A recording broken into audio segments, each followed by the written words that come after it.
I'm an entrepreneur myself, so I run a company called Detailing Nights. So we provide mobile waterless car cleaning.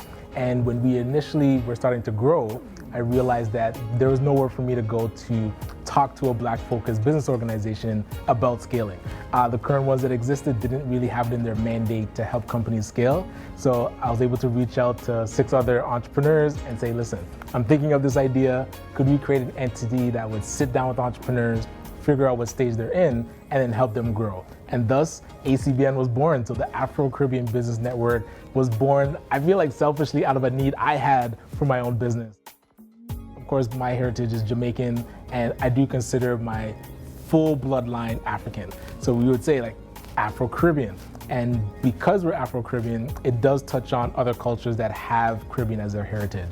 So people have come to our events that are Jamaican Caribbean, or a white Caribbean or white Jamaican. So really opening up where you just say Black, it becomes something where it's too much of a, I'll say, a label that people debate. It's like when you talk about your heritage is cut and dry. You know where you're from. If you resonate with what we're doing and you know that's who we're going to be supporting, then we welcome you with open arms.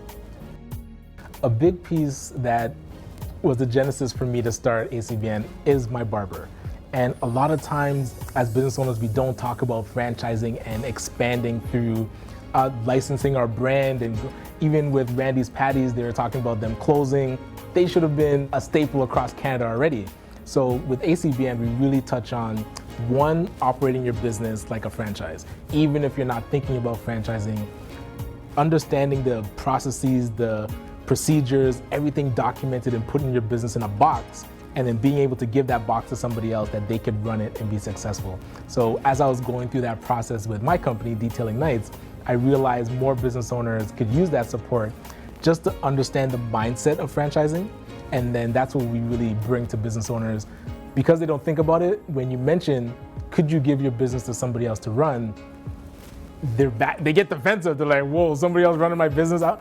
But that's where you want to get to. If you're building your team, you have to be able to have those processes and procedures documented.